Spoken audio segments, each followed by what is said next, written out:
Hi all, എല്ലാവർക്കും secret P S സിയിലേക്ക് സ്വാഗതം. ഇന്ന് നമ്മൾ നോക്കാനായിട്ട് പോകുന്നത് ലേറ്റസ്റ്റ് ആയിട്ട് പി എസ് സി നടത്തിയിട്ടുള്ള പരീക്ഷകളിലെ ചോദ്യങ്ങളാണ്. അപ്പോൾ ഇന്ന് എടുത്തിരിക്കുന്ന ടോപ്പിക്ക് കോൺസ്റ്റിറ്റ്യൂഷനാണ്, ഭരണഘടനയാണ്. 2026 പി എസ് സി ചോദിച്ച ചോദ്യങ്ങൾ നമുക്ക് ഡിസ്കസ് ചെയ്യാം. അപ്പോൾ 2025 ചോദിച്ച ചോദ്യങ്ങളൊക്കെ നമ്മൾ ഇതുപോലെ പി വൈക്ക് ചെയ്തിട്ടുണ്ടായിരുന്നു. പ്ലേലിസ്റ്റിൽ നിന്ന് ചെക്ക് ചെയ്താൽ മതി കേട്ടോ. അതുപോലെ തന്നെ ടോപ്പിക് വൈസ് ആയിട്ടുള്ള ഒരു പി വൈക്ക് സീരീസ് സ്റ്റാർട്ട് ചെയ്തിട്ടുണ്ട്. അതായത് ഇനിയും പരീക്ഷയ്ക്ക് പഠിച്ചു തുടങ്ങാത്തവർക്കായിട്ട് പി എസ് സി ചോദിച്ച എല്ലാ ചോദ്യങ്ങളും ഉൾപ്പെടുത്തിയിട്ട് ഓരോ ടോപ്പിക്കായിട്ടാണ് വീഡിയോ ചെയ്യുന്നത് കേട്ടോ. അതായത് ഇപ്പോൾ നമുക്ക് കേരള ഹിസ്റ്ററി നോക്കുകയാണെങ്കിൽ യൂറോപ്യന്മാരുടെ വരവാണ് ആദ്യം വരുന്ന ടോപ്പിക്ക് അല്ലേ. ആ ടോപ്പിക്കുമായി ബന്ധപ്പെട്ട് പി എസ് സി ചോദിച്ച എല്ലാ ചോദ്യങ്ങളും നമ്മൾ ചെയ്തിട്ടുണ്ട്. അതുപോലെ തന്നെ ഓരോ സബ്ജക്റ്റിലെയും ഓരോ ടോപ്പിക് വൈസ് ആയിട്ട് പി വൈക്ക് ചെയ്യുന്നുണ്ട്. അതുപോലെ തന്നെ സബ്ജക്റ്റ് വൈസ് ആയിട്ട് ഇപ്പോൾ കോൺസ്റ്റിറ്റ്യൂഷൻ, എക്കണോമിക്സ് ഒക്കെ പ്രീവിയസ് ക്വസ്റ്റ്യൻ ആൻസേഴ്സും ഞാൻ ചെയ്യുന്നുണ്ട്. അപ്പം നമ്മൾ ഈ ഒരു പി വൈക്ക് സീരീസിൻ്റെ ഇടയിൽ, അതായത് ടോപ്പിക് വൈസ് ആയിട്ട് ചെയ്യുന്നതിൻ്റെ ഇടയിൽ തന്നെ നമുക്ക് മാക്സിമം പഠിച്ചതിന് ശേഷം നമുക്ക് എന്ത് ചെയ്യാം, ഓരോ സബ്ജക്റ്റ് വൈസ് ആയിട്ട് പി വൈക്ക് ചെയ്യാം കേട്ടോ. അതിനുശേഷം ഓരോ മോഡൽ പേപ്പേഴ്സ് നമുക്ക് വർക്കൗട്ട് ചെയ്യാം. അപ്പോൾ നമ്മുടെ ക്ലാസ്സുകൾ ആദ്യമായി കാണുന്ന കൂട്ടുകാരാണെന്നുണ്ടെങ്കിൽ സപ്പോർട്ട് ചെയ്യാം കേട്ടോ. നമ്മൾ ഇതുപോലെ തന്നെ 5ാം ക്ലാസ് മുതൽ 10ാം ക്ലാസ് വരെയുള്ള എല്ലാ SCERT ക്ലാസ്സുകളും ചെയ്യുന്നുണ്ട്. നമുക്കറിയാം ക്ലാസ്സുകൾ സ്റ്റാർട്ട് ചെയ്യാനായിട്ട് പോവുകയാണല്ലേ. അപ്പോൾ പുതിയ SCERT ഒക്കെ നമ്മൾ കുറേ വീഡിയോസ് ചെയ്തിട്ടുണ്ട്. നമ്മൾ ഡീറ്റെയിൽ ആയിട്ട് ഓരോ പുതിയ SCERT കഴിഞ്ഞ് പഠിച്ചു തുടങ്ങാത്തവർക്കായിട്ട് നമ്മൾ പുതിയ SCERT ക്ലാസ്സുകൾ തരുന്നതായിരിക്കും. അപ്പോൾ അത് പ്ലേലിസ്റ്റ് ഒക്കെ ചെക്ക് ചെയ്ത് നോക്കാതിരിക്കുകയാണ് ചെയ്തതെന്ന് കാണാനായിട്ട് സാധിക്കും കേട്ടോ. അപ്പോൾ ഇന്നത്തെ ക്ലാസ്സിലേക്ക് കിടക്കാം. ഫസ്റ്റ് ക്വസ്റ്റ്യൻ വരുന്നത് കോൺസ്റ്റിറ്റ്യൂഷനാണ് എടുത്തിരിക്കുന്നത് കേട്ടോ. ഫസ്റ്റ് ക്വസ്റ്റ്യൻ, ഇന്ത്യൻ ഭരണഘടനയിൽ എത്രാമത്തെ ആർട്ടിക്കിൾ പ്രകാരമാണ് പിന്നോക്ക വിഭാഗങ്ങൾക്ക് അനുകൂലമായ സംരക്ഷിത വിവേചനം നൽകിയിരിക്കുന്നത്? എന്താ ക്വസ്റ്റ്യൻ? എത്രാമത്തെ ആർട്ടിക്കിളാണ് പിന്നോക്ക വിഭാഗങ്ങളെക്കുറിച്ച് പറയുന്ന ആർട്ടിക്കിളാണ് ചോദിച്ചിരിക്കുന്നത്. ആൻസർ ഓപ്ഷൻ സി ആണ്, ആർട്ടിക്കിൾ 16(4). ആർട്ടിക്കിൾ 16(4). അപ്പോൾ ആർട്ടിക്കിൾ 16(4) പിന്നോക്ക വിഭാഗങ്ങൾക്കുള്ള അനുകൂലമായിട്ടുള്ള സംരക്ഷിത, അതായത് പിന്നോക്ക വിഭാഗങ്ങളെക്കുറിച്ച് പറയുന്നത് ആർട്ടിക്കിൾ 16(4). അപ്പോൾ നമുക്ക് തന്നിരിക്കുന്ന ഓപ്ഷനിൽ ആർട്ടിക്കിൾ 16(6) ഉണ്ട് അല്ലേ. എന്താണ് ആർട്ടിക്കിൾ 16(6) എന്ന് പറയുന്നത്? സാമ്പത്തികമായി പിന്നോക്കം നിൽക്കുന്ന മുന്നാക്ക വിഭാഗക്കാർക്ക്, ഓക്കെ, സാമ്പത്തികമായി പിന്നാക്കം നിൽക്കുന്ന മുന്നോക്ക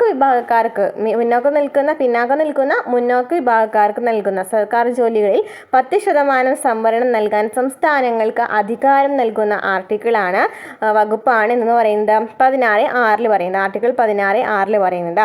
ഇത് 103-ാം ഭരണഘടന ഭേദഗതിയിലൂടെയാണ് കൂട്ടിച്ചേർത്തത്. അതും കൂടി പഠിച്ചു വെച്ചിരിക്കാം.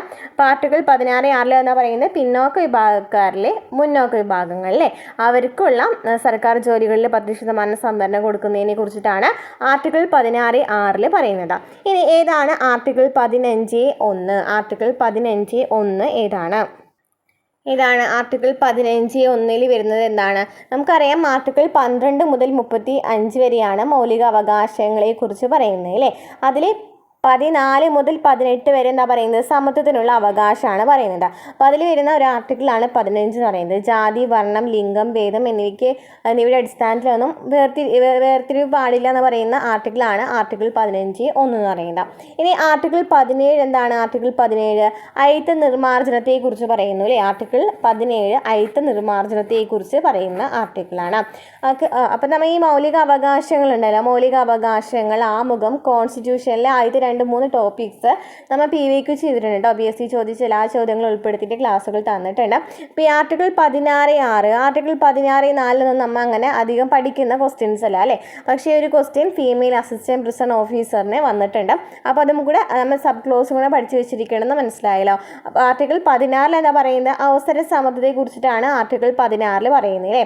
ആർട്ടിക്കിൾ 16(4) എന്താ പറയുന്നത്? പിന്നോക്കം നിൽക്കുന്ന വിഭാഗക്കാരെ കുറിച്ചിട്ട്, അവർക്കുള്ള അവകാശങ്ങളെ കുറിച്ചിട്ടൊക്കെയാണ് ആർട്ടിക്കിൾ 16(4) പറയുന്നത്. ആർട്ടിക്കിൾ 16(6) ആണെന്ന് എന്താ പറയുന്നത്? പിന്നാക്കം നിൽക്കുന്ന മുന്നോക്കക്കാരുടെ അല്ലേ, പിന്നാക്കം നിൽക്കുന്ന മുന്നോക്കക്കാരുടെ സർക്കാർ സ്ഥാപനങ്ങളിലൊക്കെ 10% സംവരണം കൊടുക്കുന്നതിനെ കുറിച്ചിട്ടാണ് ആർട്ടിക്കിൾ 16(6) പറയുന്നത്. ക്ലിയർ ആയല്ലോ? നെക്സ്റ്റ് ക്വസ്റ്റ്യൻ, താഴെ തന്നിരിക്കുന്നതിൽ റിട്ടുകളും ലക്ഷ്യങ്ങളുമാണ്. ഇവയിൽ തെറ്റായത് ഏത്? മാൻഡമസ് ഒരു ഉദ്യോഗസ്ഥൻ നിയമപരമായ കർത്തവ്യം ചെയ്യാത്തപ്പോൾ അല്ലേ. മാൻഡമസ് എന്ന് വെച്ചാൽ എന്താണ്?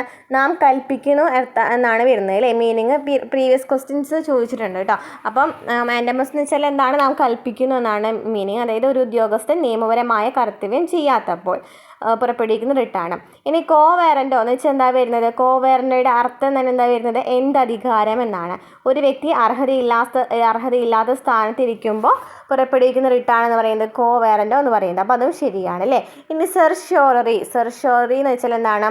ഒരു കീഴ്ക്കോടതി അതിൻ്റെ അധികാര പരിധിക്കപ്പുറമുള്ള ഒരു കേസ് പരിഗണിക്കുമ്പോൾ എന്നാണ് നമുക്ക് തന്നിരിക്കുന്നത് അല്ലേ. അതാണ് അവിടെ തെറ്റായിട്ട് വരുന്നത്. കാരണം ഒരു കീഴ്ക്കോടതി അതിൻ്റെ അധികാര പരിധിക്കപ്പുറമുള്ള ഒരു കേസ് പരിഗണിക്കുമ്പോൾ, അല്ലെങ്കിൽ ഒരു കീഴ്ക്കോടതികൾ അതിൻ്റെ അധികാര പരിധി ലംഘിക്കുന്നതിനെ തടയുന്ന റിട്ട് ചോദിക്കുകയാണെങ്കിൽ ഏതാണ്? പ്രൊഹിബിഷൻ ആണ്. എന്താണ്? പ്രൊഹിബിഷൻ ആണ് കേട്ടോ. പ്രൊഹിബിഷൻ ആണ്. അപ്പോൾ ഇവിടെ നമുക്ക് സെർഷ്യോററി എന്നാണ് തന്നിരിക്കുന്നത്. എന്താണ് സെർഷ്യോററി എന്ന് വെച്ചാൽ എന്താണ്? കീഴ്ക്കോടതിയിൽ നിന്നും ഫയലുകൾ പുനഃപരിശോധനയ്ക്കായി മേൽക്കോടതിയിലേക്ക് മാറ്റാൻ ഉത്തരവിടുന്ന റിട്ടാണ് സെർഷ്യോററി എന്ന് പറയുന്നത്. എന്താ പറയുന്നത്? കീഴ്ക്കോടതിയിൽ നിന്നും ഫയലുകൾ പുനഃപരിശോധനയ്ക്കായി മേൽക്കോടതിയിലേക്ക് മാറ്റാൻ ഉത്തരവിടുന്ന റിട്ടാണ് സെർഷ്യോററി എന്ന് പറയുന്നത്. ഓക്കെ. അപ്പോൾ മാൻഡമസ് എന്ന് വെച്ചാൽ എന്താണ്? ഒരു ഉദ്യോഗസ്ഥൻ നിയമപരമായി കർത്തവ്യം ചെയ്യാത്തപ്പോൾ അല്ലേ, അതായത് ഒരു സർക്കാർ ഉദ്യോഗസ്ഥനോടോ പൊതുമേഖലാ സ്ഥാപനത്തിനോടോ തങ്ങളുടെ കർത്തവ്യങ്ങൾ നിറവേറ്റാൻ ഉത്തരവിടുന്ന റിട്ടാണ് മാൻഡമസ് എന്ന് പറയുന്നത്. മീനിങ് എന്താണ്? നാം കൽപ്പിക്കുന്നു എന്നാണ്. ഇനി കോവേറൻറ്റോ എന്ന് വെച്ചാൽ എന്താണ്? എന്തധികാരം എന്നാണ്. അതായത് ആരെ അധികാരപ്പെടുത്തി, അതായത് ഒരാൾ അയാൾക്ക് അർഹതയില്ലാത്ത ഒരു ഉദ്യോഗം വഹിക്കുന്നത് തടയുന്നതിനുള്ള റിട്ടാണ് കോവേറൻറ്റോ എന്ന് പറയുന്നത്. നെക്സ്റ്റ് എന്താണ്? സെർഷ്യോററി എന്ന് വെച്ചാൽ എന്താണ്? കീഴ്ക്കോടതിയിൽ നിന്നും ഫയലുകൾ പുനഃപരിശോധനയ്ക്കായിട്ട് മേൽക്കോടതിയിലേക്ക് മാറ്റാൻ ഉത്തരവിടുന്ന റിട്ടാണ് സെർഷ്യോററി എന്ന് പറയുന്നത്. പ്രൊഹിബിഷൻ എന്ന് വെച്ചാൽ എന്താണ്? കീഴ്ക്കോടതി അതിൻ്റെ അധികാര പരിധിക്ക് അപ്പുറമുള്ള ഒരു കേസ് പരിഗണിക്കുകയാണെന്നുണ്ടെങ്കിൽ അതിനെ തടയുന്ന റിട്ടാണ് എന്ന് പറയുന്നത് ഈ പ്രൊഹിബിഷൻ എന്ന് പറയുന്നത്. നെക്സ്റ്റ് എന്താണ്? ഹേബിയസ് കോർപ്പസ് എന്ന് വെച്ചാൽ എന്താണ്? അനധികൃത തടങ്കലിനെതിരെ അല്ലേ. എന്താണ് ഹേബിയസ് കോർപ്പസിൻ്റെ മീനിങ് വരുന്നത്? നിങ്ങൾക്ക് ശരീരം ഏറ്റെടുക്കാം എന്നാണ്. അതായത് വ്യക്തി സ്വാതന്ത്ര്യത്തിൻ്റെ സംരക്ഷകൻ എന്നറിയപ്പെടുന്ന റിട്ടാണ് ഹേബിയസ് കോർപ്പസ്. അതുപോലെ തന്നെ ന്യായമായി തടങ്കലിൽ വെച്ചിരിക്കുന്നയാളെ വിട്ടുകിട്ടാനുള്ള റിട്ടാണ്. അതുപോലെ തന്നെ ഈ തട്ടിക്കൊണ്ടു പോകൽ, അതുപോലെ തന്നെ ഈ വൃദ്ധസദനങ്ങളിലാക്കുക, അതൊക്കെ ഈ ഒരു റിട്ടുമായിട്ട് ബന്ധപ്പെട്ട് വരുന്നതാണ്.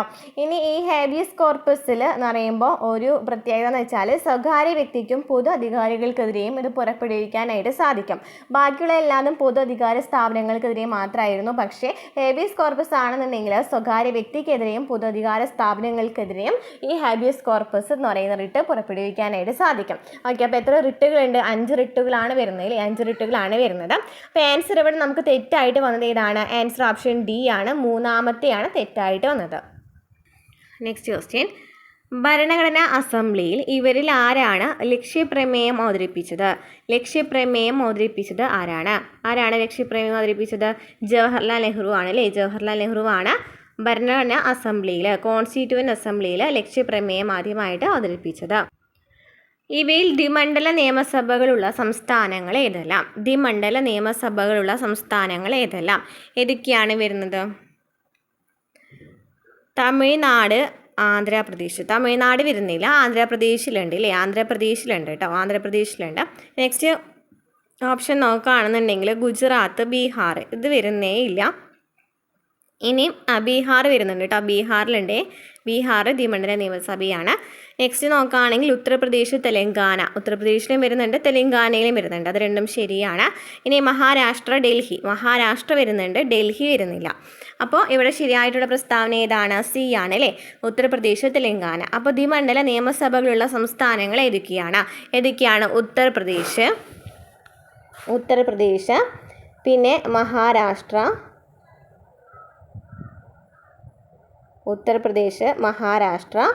ബീഹാർ, കർണാടക, ആന്ധ്രാപ്രദേശ്, തെലങ്കാന എന്നീ സംസ്ഥാനങ്ങളിലാണ് ദ്വിമണ്ഡല നിയമസഭകളുള്ളത്. അതായത് നിയമസഭയും നിയമസഭാ കൗൺസിലും എന്ന് പറയുന്ന 2 സഭകളുണ്ടായിരിക്കും. ഈ പറഞ്ഞ എത്ര സംസ്ഥാനങ്ങൾ പറഞ്ഞു? 6 സംസ്ഥാനങ്ങളല്ലേ പറഞ്ഞത്. 6 സംസ്ഥാനങ്ങൾക്കും ഉണ്ടായിരിക്കും. അപ്പോൾ ഏതൊക്കെയാണ് പഠിച്ചു വെച്ചിരിക്കുക? ഉത്തർപ്രദേശ്, മഹാരാഷ്ട്ര, ബീഹാർ, കർണാടക, ആന്ധ്രാപ്രദേശ്, തെലങ്കാന. ഉത്തർപ്രദേശ്, മഹാരാഷ്ട്ര, ബീഹാർ, കർണാടക, ആന്ധ്രാപ്രദേശ്, തെലങ്കാന. Next question. തദ്ദേശ ഭരണ സ്ഥാപനങ്ങൾക്ക് ഭരണഘടനാപരമായ അംഗീകാരം ശുപാർശ ചെയ്ത കമ്മിറ്റി ഏതാണ്? തദ്ദേശ ഭരണ സ്ഥാപനങ്ങൾക്ക് ഭരണഘടനാപരമായ അംഗീകാരം ശുപാർശ ചെയ്ത കമ്മിറ്റി ഏതാണ്? ആൻസർ ഓപ്ഷൻ ബി ആണ്, P K. Thungon committee. P K. Thungon committee എന്നാ വന്നത്? 1988 അല്ലേ? അതിപ്പോഴും ചോദിക്കാറുണ്ട്. 1988 വന്നത് കേട്ടോ, ചോദിക്കാറുണ്ട്. പി.കെ. തുങ്കൻ കമ്മിറ്റിയാണ്.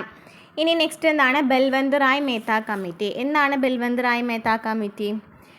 ബൽവന്ത് റായ് മേത്ത കമ്മിറ്റി കൂടുതലായിട്ട് ത്രിതല പഞ്ചായത്ത് കൊണ്ടുവന്നത് ഏത് കമ്മിറ്റിയാണെന്ന് ചോദിക്കാറുണ്ട്. ഇതാണ് ബൽവന്ത് റായ് മേത്ത കമ്മിറ്റിയാണ്. ത്രിതല പഞ്ചായത്ത്. അതുപോലെ തന്നെ ചോദിക്കാറുള്ള ക്വസ്റ്റ്യനാണ് community development programme, national extension service എന്നീ പ്രവർത്തനങ്ങളെക്കുറിച്ച് പഠിക്കാനായിട്ട് വന്ന കമ്മിറ്റി കൂടിയാണ് ബൽവന്ത് റായ് മേത്ത കമ്മിറ്റി. 1957 ബൽവന്ത് റായ് മേത്ത കമ്മിറ്റി വന്നത്.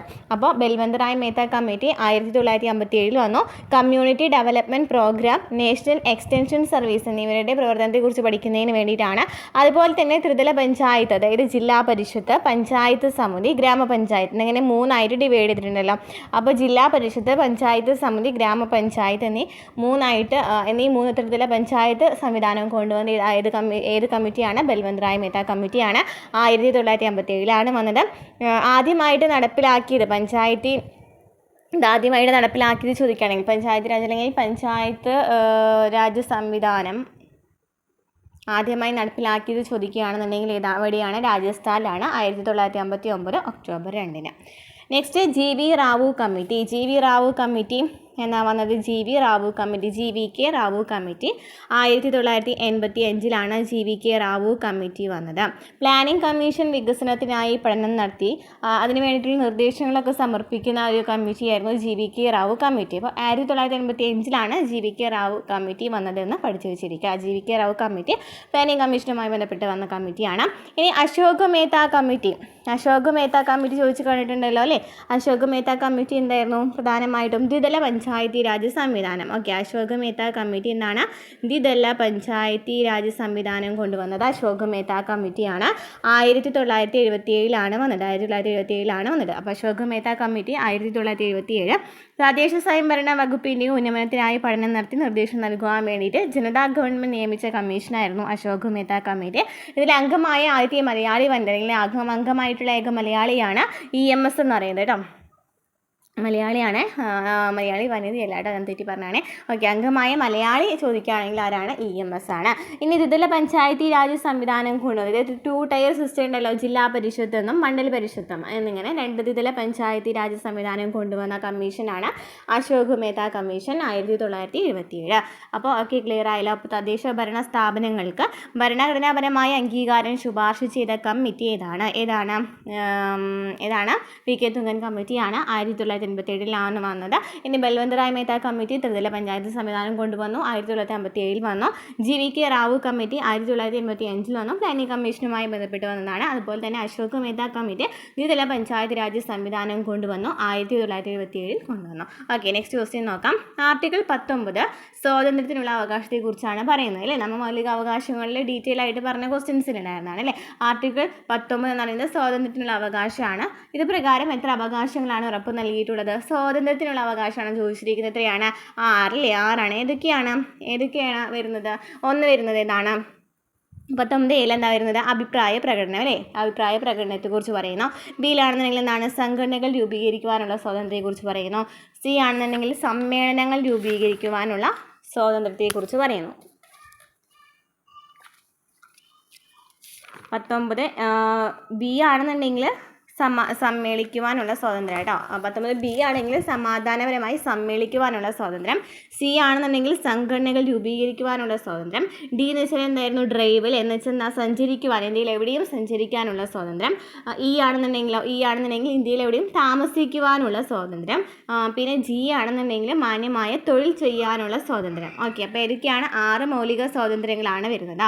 6 സ്വാതന്ത്ര്യം. നമ്മൾ പറഞ്ഞു 19 ആർട്ടിക്കിൾ 19 മുതൽ 22 വരെയാണ് എന്ത് വരുന്നത്? സ്വാതന്ത്ര്യത്തിനുള്ള അവകാശത്തെക്കുറിച്ച് പറയുന്നത്. സ്വാതന്ത്ര്യത്തിനുള്ള അവകാശത്തെക്കുറിച്ച് പറയുന്ന ആർട്ടിക്കിൾ 19 മുതൽ 22 വരെയാണ്. ഇതിൽ 19 പറയുന്ന 6 മൗലിക സ്വാതന്ത്ര്യങ്ങളെക്കുറിച്ചാണ്. അഭിപ്രായ പ്രകടനത്തിനുള്ള സ്വാതന്ത്ര്യം, അതുപോലെ തന്നെ സമാധാനപരമായി സമ്മേളിക്കുവാനുള്ള സ്വാതന്ത്ര്യം, സംഘടനകൾ രൂപീകരിക്കുവാനുള്ള സ്വാതന്ത്ര്യം, ഇന്ത്യയിൽ എവിടെയും സഞ്ചരിക്കുവാനുള്ള സ്വാതന്ത്ര്യം, ഇന്ത്യയിൽ എവിടെയും താമസിക്കാനുള്ള സ്വാതന്ത്ര്യം, മാന്യമായി തൊഴിൽ ചെയ്യാനുള്ള സ്വാതന്ത്ര്യം. നെക്സ്റ്റ് ക്വസ്റ്റ്യൻ, ഒരു ഇന്ത്യൻ പൗരന് എത്ര രീതിയിലാണ് അയാളുടെ പൗരത്വം നഷ്ടപ്പെടുന്നത്? എത്ര രീതിയിൽ പൗരത്വം നഷ്ടപ്പെടും? 3 രീതിയിലാണ് പൗരത്വം നഷ്ടപ്പെടുന്നത് അല്ലേ? ഏതൊക്കെയാണ്? പൗരത്വ അപഹരണം, നിർത്തലാക്കൽ, അതുപോലെ തന്നെ ഇപ്പം ഏതൊക്കെയായിരുന്നു? അപഹരണം, നിർത്തലാക്കൽ, പരിത്യാഗം അല്ലേ എന്ന് പറയുന്ന 3 രീതികളിലാണ് പൗരത്വം നഷ്ടപ്പെടുന്നത്. അപ്പോൾ പൗരത്വം നഷ്ടപ്പെടുന്നത് 3 രീതിയിലാണ്: പരിത്യാഗം, നിർത്തലാക്കൽ, പൗരത്വ അപഹരണം. ഇനി എത്ര വിധേന നമുക്ക് പൗരത്വം ലഭിക്കുന്ന മാർഗ്ഗങ്ങൾ ചോദിക്കുകയാണെങ്കിൽ എത്ര എണ്ണമാണ്? 5 മാർഗ്ഗങ്ങളിലൂടെയാണ് പൗരത്വം ലഭിക്കുന്നത്. ജനനം വഴി, പിന്തുടർച്ച വഴി, രജിസ്ട്രേഷൻ വഴി, ചിരകാല താമസം വഴി, പ്രദേശ സംയോജനം വഴി. ഏതൊക്കെയാണ്? ജനനം വഴി, പിന്തുടർച്ച വഴി, രജിസ്ട്രേഷൻ വഴി, ചിരകാല താമസം വഴി, പ്രദേശ സംയോജനം വഴി. ഇനി ഏതിലാണ് പൗരത്വത്തെക്കുറിച്ച് പറയുന്ന ആർട്ടിക്കിൾ ഏതാണ്, അല്ലെങ്കിൽ ഏത് ഭാഗത്താണ് പറയുന്നത്? പാർട്ട് 2 അല്ലേ, ഭാഗം 2ലാണ് പറയുന്നത്. ആർട്ടിക്കിൾ നോക്കുകയാണെങ്കിൽ 5 മുതൽ 11 വരെ, 5 മുതൽ 11 വരെയുള്ള വകുപ്പുകളിലാണ് പൗരത്വത്തെക്കുറിച്ച് പറയുന്നത്. നമ്മൾ പൗരത്വത്തെക്കുറിച്ചിട്ടുള്ള ഡീറ്റെയിൽ ആയിട്ടുള്ള വീഡിയോസ് ഉടനെ വരുന്നതായിരിക്കും കേട്ടോ. പൗരത്വം പ്രീവിയസ് ക്വസ്റ്റ്യൻ ആൻസേഴ്സ് ഇതുവരെ PSC ചോദിച്ച ചോദ്യങ്ങളൊക്കെ ഉൾപ്പെടുത്തുന്ന ക്ലാസ്സുകൾ ചെയ്യുന്നുണ്ട്. അപ്പോൾ ഓക്കെ, അപ്പോൾ നമ്മൾ പാർട്ട് 2 ആർട്ടിക്കിൾ 5 മുതൽ 11 വരെയാണ് വരുന്നതെന്ന് പറഞ്ഞു. അതുപോലെ തന്നെ പൗരത്വം വരുന്നത് ഏത് ലിസ്റ്റാണ് ചോദിക്കുകയാണെങ്കിൽ ഏതാണ്? യൂണിയൻ ലിസ്റ്റിലാണ് വരുന്നത് കേട്ടോ. അതുപോലെ തന്നെ ആർട്ടിക്കിൾ 9 ചോദിക്കാറുണ്ട്. ഏക പൗരത്വത്തെക്കുറിച്ചിട്ടാണ് ആർട്ടിക്കിൾ 9 പറയുന്നത്. എപ്പോഴും റിപ്പീറ്റഡ് ആയിട്ട് ചോദിച്ച ക്വസ്റ്റ്യൻ എന്ന് പറയുന്നത് 11ആണ്. അതായത് പൗരത്വാവകാശം നിയമം മൂലം നിർമ്മിക്കുവാനുള്ള അല്ലെങ്കിൽ നിയന്ത്രിക്കുവാനുള്ള അധികാരം ആർക്കാണ്? പാർലമെൻറ്റിനാണ് അതിനുള്ള അധികാരം കിട്ടുന്നത്. ഓക്കെ, അപ്പോൾ ഇത്രയും പഠിച്ചു വെച്ചിരിക്കുക. പിന്നെ ഇന്ത്യയിൽ പൗരത്വ നിയമം വന്നതെന്നാണ്? 1955 ഇന്ത്യയിൽ പൗരത്വ നിയമം വന്നത്. 1955. നെക്സ്റ്റ് ക്വസ്റ്റ്യൻ, സാമൂഹിക സുരക്ഷയും സാമൂഹിക ഇൻഷുറൻസും താഴെ തന്നിരിക്കുന്നതിൽ ഏത് വിഷയത്തിൽ പെടുന്നു? സാമൂഹിക സുരക്ഷ, സാമൂഹിക ഇൻഷുറൻസ് ഏതിലാണ് വരുന്നത്? ആൻസർ ഓപ്ഷൻ സി ആണ് വരുന്നത്. കൺകറന്റ് ലിസ്റ്റിലാണ് സാമൂഹിക സുരക്ഷയും സാമൂഹിക ഇൻഷുറൻസും വരുന്നത്. സാമൂഹിക സുരക്ഷ, സാമൂഹിക ഇൻഷുറൻസ് വരുന്നത് കൺകറന്റ് ലിസ്റ്റിലാണ്. ഇനി കേന്ദ്ര ലിസ്റ്റ്, യൂണിയൻ ലിസ്റ്റിൽ വരുന്ന വിഷയങ്ങൾ ഏതൊക്കെയാണ്? പ്രതിരോധം, വിദേശകാര്യം, railway, shipping and navigation, lottery, telephone, income tax, corporation tax. ടാക്സുകളൊക്കെ യൂണിയൻ ലിസ്റ്റിലാണ് വരുന്നത്.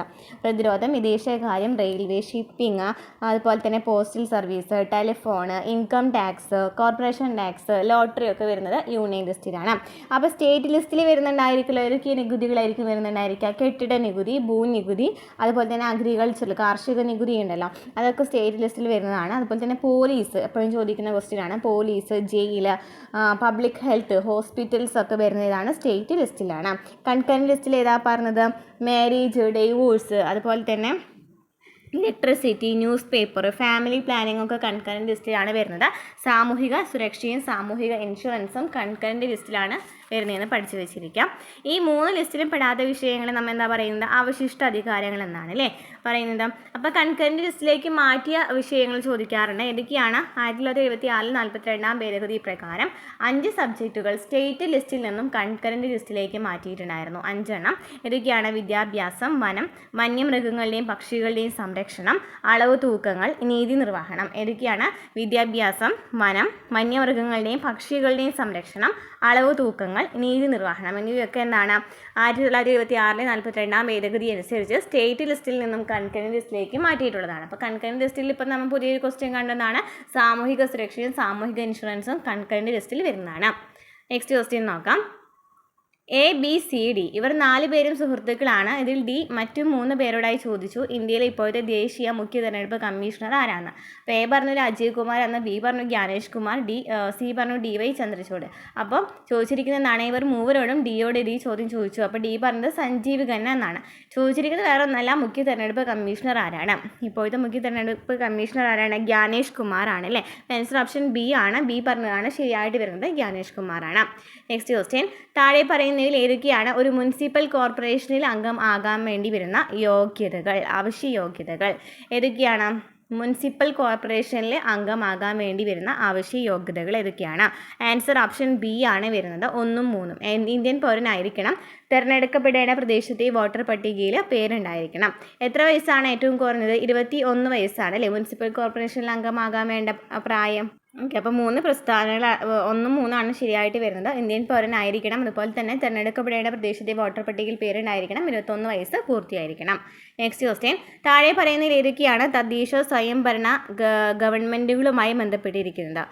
തദ്ദേശ സ്വയംഭരണ ഗവൺമെൻറ്റുകളായി ബന്ധപ്പെട്ടിരിക്കുന്നത് നമ്മൾ നേരത്തെ പറഞ്ഞ കമ്മീഷൻസ് ആണ് തന്നെയാണ് തന്നിരിക്കുന്നത്. ഇതിലേതൊക്കെയാണ് വരുന്നത്? തദ്ദേശ സ്വയംഭരണ ഗവൺമെൻറ്റുകളുമായി ബന്ധപ്പെട്ടിരിക്കുന്ന ഏതൊക്കെയാണ് വരുന്നത്? Balwantrai commission, Ashok Mehta commission, Thungon committee. ഈ 3എണ്ണമാണ് തദ്ദേശ സ്വയംഭരണ സ്ഥാപനം അല്ലെങ്കിൽ തദ്ദേശ സ്വയംഭരണ ഗവൺമെൻറ്റുകളുമായി ബന്ധപ്പെട്ടിട്ടുള്ളത്. ബൽവന്തറായ് മേത്ത കമ്മീഷൻ, അശോക് മേത്ത കമ്മീഷൻ, അതുപോലെ തന്നെ തുങ്കൻ കമ്മിറ്റി. ഇത് നമ്മൾ പറഞ്ഞതാണ്. ഇത്ര ആൻസർ ഓപ്ഷൻ ബി ആണ് വരുന്നത്. 1, 2, 3 ആണ് ഇവിടെ ശരിയായിട്ട് വരുന്നത്. Okay,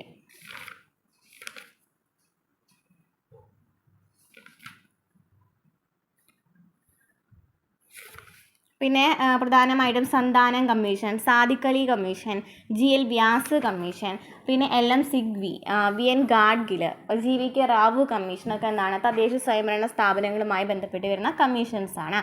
GVK Rao commission, VN Gadgil commission, LM Singhvi, PK Tungan, Ashok Mehta, GL Vyas, Sadiq Ali, Santhanam. Okay, next question,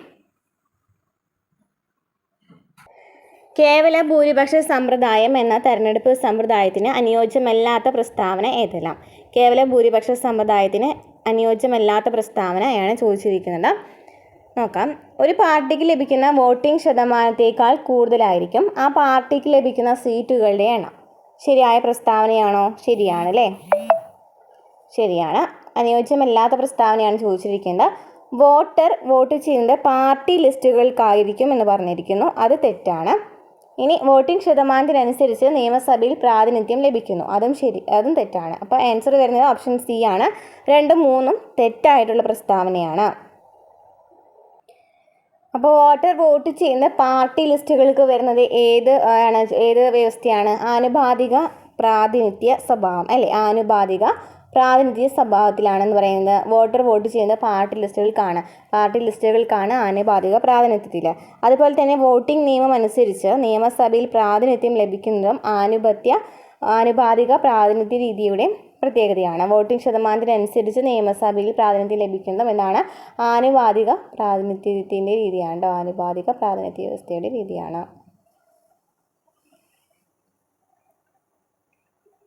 next question, മൗലിക അവകാശങ്ങളിൽ ഉൾപ്പെടുന്ന അവകാശങ്ങൾ ഏതെല്ലാം? ജോലി ചെയ്യുവാനുള്ള അവകാശം, സാമ്പത്തിക ചൂഷണത്തിനെതിരായ അവകാശം, സാമൂഹികവും സാമ്പത്തികവുമായ നീതിക്കുള്ള അവകാശം. ഇതിലേതൊക്കെയാണ് വരുന്നത്? ആൻസർ ഓപ്ഷൻ ഡി ആണ്. ഇവയൊന്നും വരുന്നില്ല. കാരണം എന്താ? ജോലി ചെയ്യാനുള്ള അവകാശത്തെക്കുറിച്ച് അവിടെ പറയുന്നുണ്ടോ? ഇല്ല. സാമ്പത്തിക ചൂഷണത്തിനെതിരായ അവകാശത്തെക്കുറിച്ചിട്ട് മൗലിക അവകാശങ്ങളിൽ വരുന്നുണ്ടോ?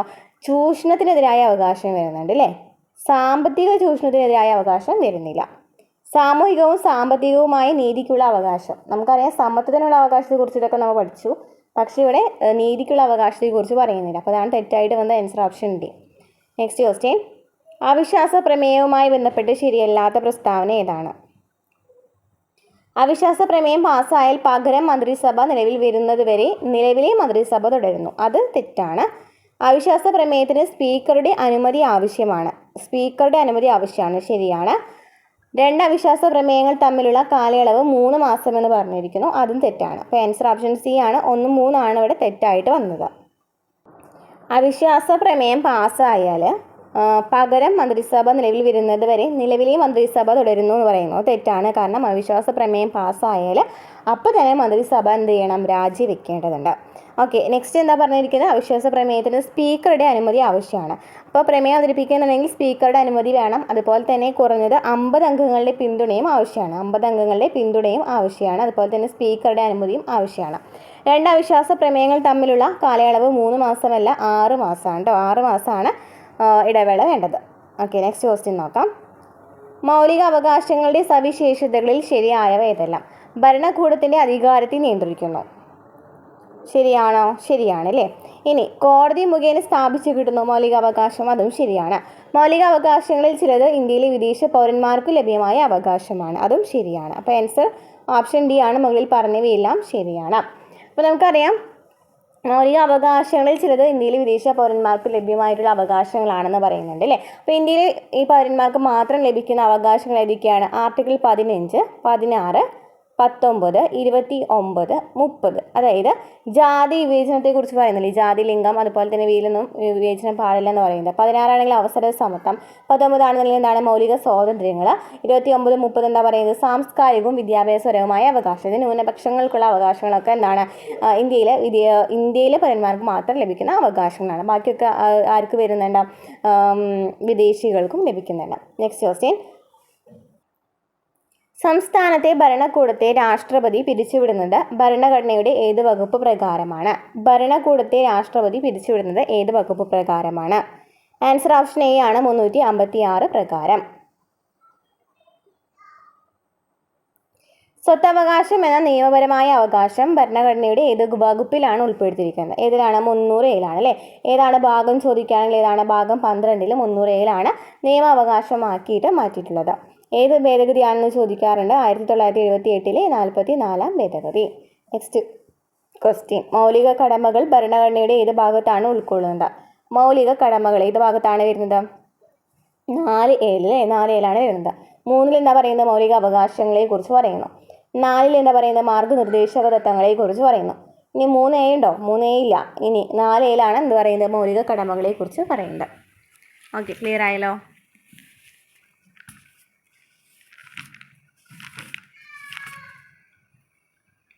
Next question. താഴെ പറയുന്നതിൽ കൺകറന്റ് ലിസ്റ്റിൽ ഉൾപ്പെട്ട വിഷയം ഏത്? നമ്മൾ നേരത്തെ പറഞ്ഞു ഏതൊക്കെയാണ് ഇതിൽ വരുന്നത്. കൺകറന്റ് ലിസ്റ്റിൽ വരുന്നത് ഏതൊക്കെയാണ്? ഓക്കെ. ഓപ്ഷൻ ഡി ആണ്, ട്രേഡ് യൂണിയനുകൾ. ട്രേഡ് യൂണിയനുകൾ കൺകറന്റ് ലിസ്റ്റിൽ ഉൾപ്പെട്ട വിഷയമാണ്. ട്രേഡ് യൂണിയനുകൾ. Next question. FPTPയുടെ പൂർണ്ണരൂപം. FPTP പൂർണ്ണരൂപം എന്താണ്? First past the post system. First past the post system. Next, താഴെ തന്നിരിക്കുന്നതിൽ കൺകറന്റ് ലിസ്റ്റിൽ ഉൾപ്പെടാത്തത് ഏതാണ്? ദത്തെടുക്കൽ, വനം, തൊഴിലാളി സംഘടന. നമ്മൾ പറഞ്ഞു ഏതാണ്? കൺകറന്റ് ലിസ്റ്റിൽ വരുന്നതാണ് അല്ലേ. വ്യാപാരവും വാണിജ്യവും വരുന്നില്ല. അപ്പോൾ അതാണ് അവിടെ തെറ്റായിട്ട് വന്നത്. Next question. ഇന്ത്യൻ ഭരണഘടനയിൽ ദേശീയ പിന്നോക്ക വിഭാഗ കമ്മീഷനെ കുറിച്ച് പ്രതിപാദിക്കുന്ന അനുച്ഛേദം ഏതാണ്? പിന്നോക്ക വിഭാഗ കമ്മീഷനെ കുറിച്ച് പ്രതിപാദിക്കുന്ന അനുച്ഛേദം ഏതാണ്? അനുച്ഛേദം 338B പിന്നാക്ക വിഭാഗ കമ്മീഷനെ കുറിച്ച് പറയുന്നത്. 338B. 338B പിന്നോക്ക വിഭാഗ കമ്മീഷനെ കുറിച്ച് പറയുന്നത്. 338 എന്താ പറയുന്നത്? 338 പട്ടികജാതി കമ്മീഷനെ കുറിച്ച് പറയുന്നു. പട്ടികജാതി കമ്മീഷനെ കുറിച്ച് പറയുന്നത് അനുച്ഛേദം 338 പട്ടികജാതി കമ്മീഷനെ കുറിച്ച് പറയുന്നത്. ഇനി 338A എന്താ പറയുന്നത്? പട്ടിക വർഗ കമ്മീഷനെ കുറിച്ച് പറയുന്നു. പട്ടിക വർഗ കമ്മീഷനെ കുറിച്ചിട്ട് 338A പറയുന്നു. പിന്നോക്ക വിഭാഗ കമ്മീഷനെ കുറിച്ച് 338B പറയുന്നു. ഓക്കെ, ക്ലിയർ ആണല്ലോ. ശരിയായ പ്രസ്താവന കണ്ടെത്തുക. ഒരു സംസ്ഥാനത്തെ മന്ത്രിമാരുടെ എണ്ണം മുഖ്യമന്ത്രി ഉൾപ്പെടെ 12 കുറയാൻ പാടുള്ളതല്ല. ശരിയാണോ?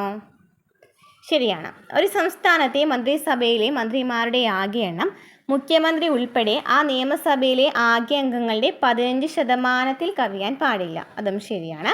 മന്ത്രിസഭ സംസ്ഥാനത്തെ നിയമസഭയോട് കൂട്ടുത്തരവാദിത്തം ഉണ്ടായിരിക്കണമെന്ന് പ്രസ്താവിച്ചിരിക്കുന്ന ഭരണഘടനയുടെ ഏത് ആർട്ടിക്കിളാണ്? 164(2) അതും ശരിയാണ്. ഗവർണർക്ക് ഇഷ്ടമുള്ളിടത്തോളം കാലം അഡ്വക്കേറ്റ് ജനറലിന് ഉദ്യോഗം വഹിക്കാം എന്ന് പറയുന്നു. അതാണ് അവിടെ തെറ്റായിട്ട് വന്നത്. ഓക്കെ, അപ്പോൾ അവിടെ ശരിയായിട്ട് ഉള്ള പ്രസ്താവന ആൻസർ ഓപ്ഷൻ സി ആണ്. എയും ബിയും സിയും ശരിയാണ്. ഒരു സംസ്ഥാനത്തെ മന്ത്രിമാരുടെ എണ്ണം മുഖ്യമന്ത്രി ഉൾപ്പെടെ 12 കുറയാൻ പാടില്ല.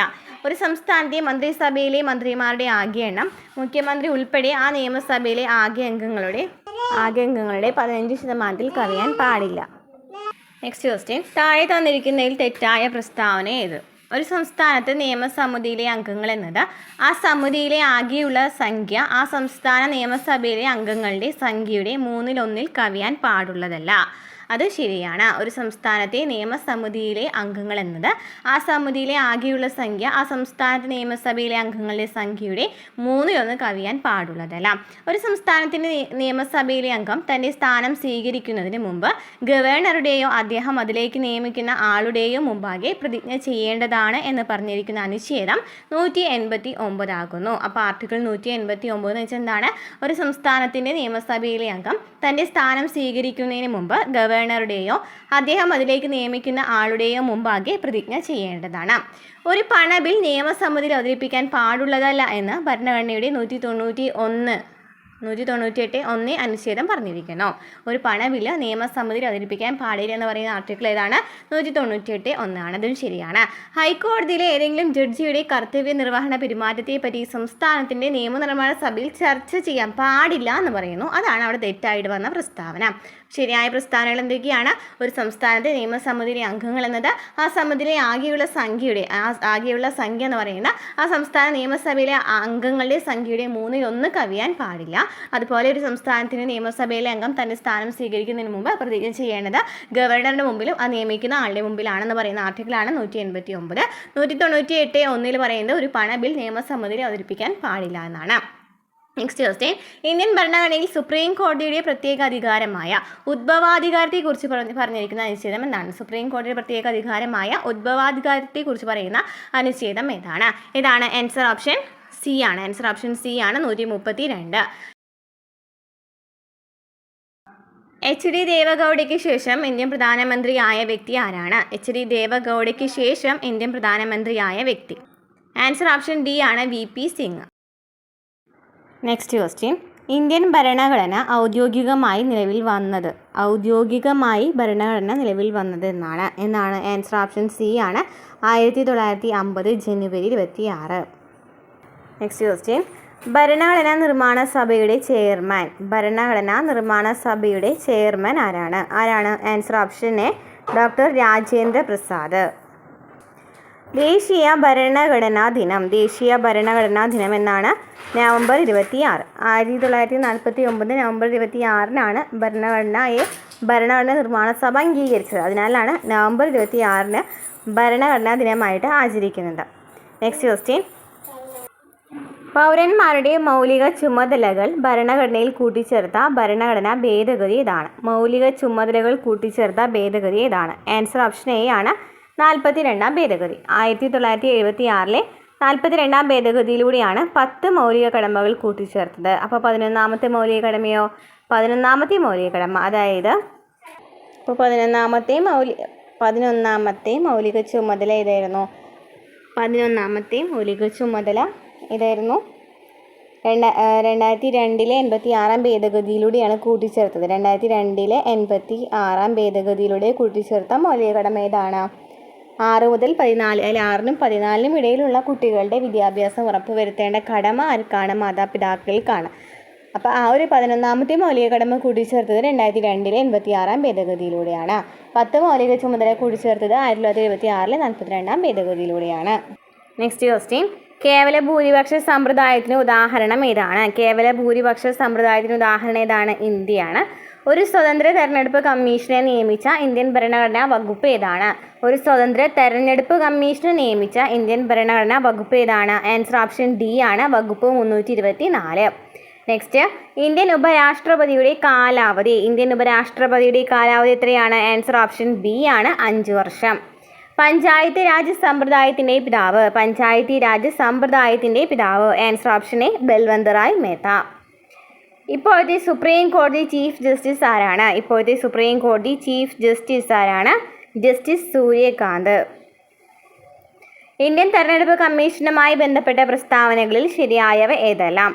പാർലമെന്റ് നിയമസഭാംഗങ്ങൾ പ്രസിഡന്റ്, വൈസ് പ്രസിഡന്റ് എന്നിവരെ തിരഞ്ഞെടുക്കുന്നു.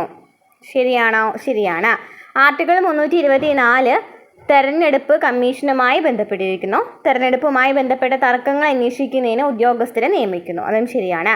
രാഷ്ട്രീയ കക്ഷികൾക്ക് അംഗീകാരം നൽകൽ, തെരഞ്ഞെടുപ്പ് ചിഹ്നം അനുവദിക്കൽ എന്നിവ സംബന്ധിച്ച തർക്കങ്ങൾ പരിഹരിക്കുക. ഇന്ത്യൻ തെരഞ്ഞെടുപ്പ് കമ്മീഷനെ കുറിച്ചാണ് ചോദിച്ചിരിക്കുന്നത്. അതും ശരിയാണ്.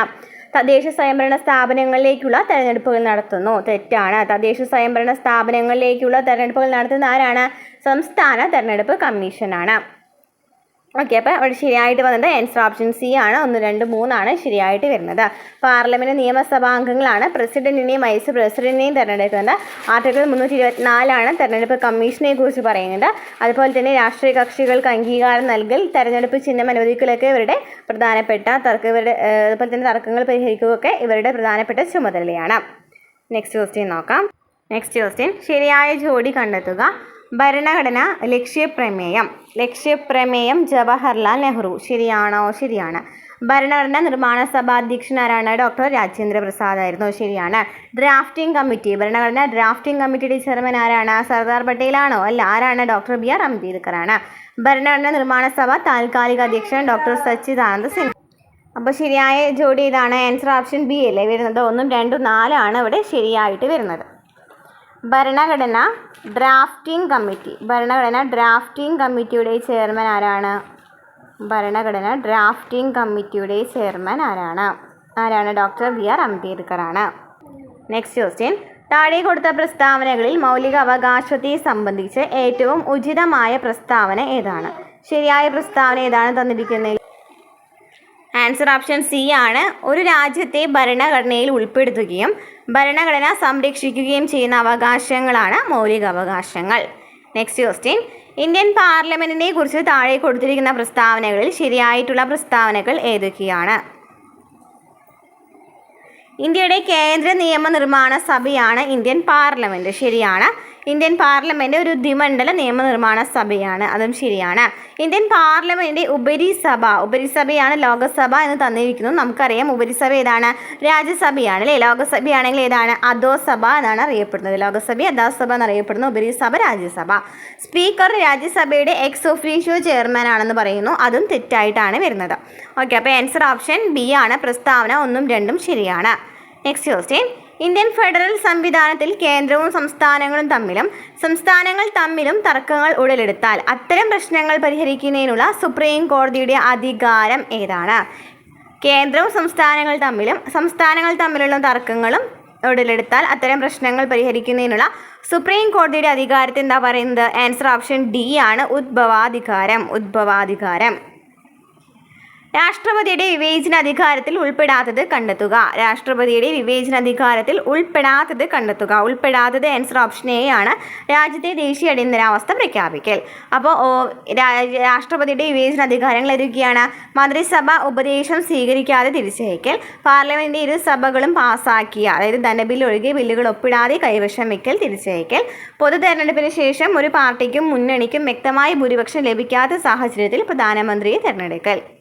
താഴെ കൊടുത്തിരിക്കുന്ന ഏത് പട്ടികയിലാണ് യൂണിയൻ ലിസ്റ്റിൽ ഉൾപ്പെട്ട വിഷയങ്ങൾ ശരിയായി ക്രമപ്പെടുത്തിയത്? ആൻസർ ഓപ്ഷൻ ബി ആണ്. പ്രതിരോധം, ആണവോർജ്ജം, തുറമുഖങ്ങൾ, വിദേശകാര്യം. പ്രാദേശിക ഗവൺമെൻറ്റുകൾക്ക് ഭരണഘടനാ അംഗീകാരം നൽകണമെന്ന് ശുപാർശ ചെയ്ത കമ്മിറ്റി ഏതാണ്? പ്രാദേശിക ഗവൺമെൻറ്റുകൾക്ക്. ആൻസർ ഓപ്ഷൻ സി ആണ്. P K Thungon committee. നേരത്തെ കണ്ടു അല്ലേ.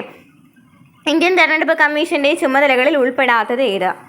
ഇന്ത്യൻ തെരഞ്ഞെടുപ്പ് കമ്മീഷൻ്റെ ചുമതലകളിൽ ഉൾപ്പെടാത്തത് നമ്മൾ നേരത്തെ കണ്ട ക്വസ്റ്റ്യൻ തന്നെയാണ്. ആൻസർ ഓപ്ഷൻ ഡി ആണ്. പ്രാദേശിക ഗവൺമെൻറ് അതായത് സ്വയംഭരണ സ്ഥാപനങ്ങളിലേക്കുള്ള തെരഞ്ഞെടുപ്പ് നടത്തൽ വരുന്നില്ല. രാഷ്ട്രീയ പാർട്ടികൾക്ക് അംഗീകാരം നൽകൽ, വോട്ടർ പട്ടിക പരിഷ്കരിക്കൽ, രാഷ്ട്രീയ പാർട്ടിക്കും സ്ഥാനാർത്ഥികൾക്കും ചിഹ്നം അനുവദിക്കലൊക്കെ ഇന്ത്യൻ തെരഞ്ഞെടുപ്പ് കമ്മീഷൻ്റെ ചുമതലയാണ്. പുനർനാമകരണം ചെയ്യപ്പെട്ട കേരള ഗവർണറുടെ ഔദ്യോഗിക വസതി ഇപ്പോൾ എന്താണ് അറിയപ്പെടുന്നത്? കേരള ഗവർണറുടെ ഔദ്യോഗിക വസതി അറിയപ്പെടുന്നത് ആൻസർ ഓപ്ഷൻ സി ആണ്. ലോക് ഭവൻ എന്നാണ്. നെക്സ്റ്റ് ക്വസ്റ്റ്യൻ, നിയമനിർമ്മാണ ഉദ്ദേശത്തെ പ്രവർത്തനമാക്കി മാറ്റുന്നതിൽ എക്സിക്യൂട്ടീവിൻ്റെ പങ്ക് എന്താണ്? ആൻസർ ഓപ്ഷൻ ബി ആണ്. നയനിർവഹണം. നിയമനിർമ്മാണ ഉദ്ദേശത്തെ പ്രവർത്തനമാക്കി മാറ്റുന്നതിൽ എക്സിക്യൂട്ടീവിൻ്റെ പങ്ക് നയനിർവഹണം. വിവരാവകാശ ചട്ടക്കൂടിൻ്റെ ഏത് സവിശേഷതയാണ് പൊതു അധികാരികളുടെ പൗരമേൽനോട്ടത്തെ ഏറ്റവും ശക്തിപ്പെടുത്തുന്നത്? ആൻസർ ഓപ്ഷൻ എ ആണ്. പ്രധാന വിവരങ്ങളുടെ നിർബന്ധിത മുൻകരുതൽ വെളിപ്പെടുത്തും. അന്താരാഷ്ട്ര മനുഷ്യാവകാശ ഉടമ്പടികൾ പാലിക്കുന്നുണ്ടോ എന്ന് പ്രധാനമായി നിരീക്ഷിക്കുന്ന മനുഷ്യാവകാശ സംഘടന ഏതാണ്? Answer option D. ഐക്യരാഷ്ട്രസഭ മനുഷ്യാവകാശ കൗൺസിൽ. ഉപഭോക്തൃ സംരക്ഷണ നിയമങ്ങൾ പ്രധാനമായും ഏത് വിപണി പരാജയം പരിഹരിക്കാൻ ലക്ഷ്യമിടുന്നു? Answer option C. വിവര അസമമിതി. നെക്സ്റ്റ് ക്വസ്റ്റ്യൻ, മൗലികാവകാശങ്ങളുടെ സംരക്ഷണത്തിന് ജുഡീഷ്യറിയുടെ സ്വാതന്ത്ര്യം നിർണായകമായിരിക്കുന്നത് എന്തുകൊണ്ട്? ആൻസർ ഓപ്ഷൻ ബി, ഇത് എക്സിക്യൂട്ടീവ് ഇടപെടലിനെ തടയുന്നു.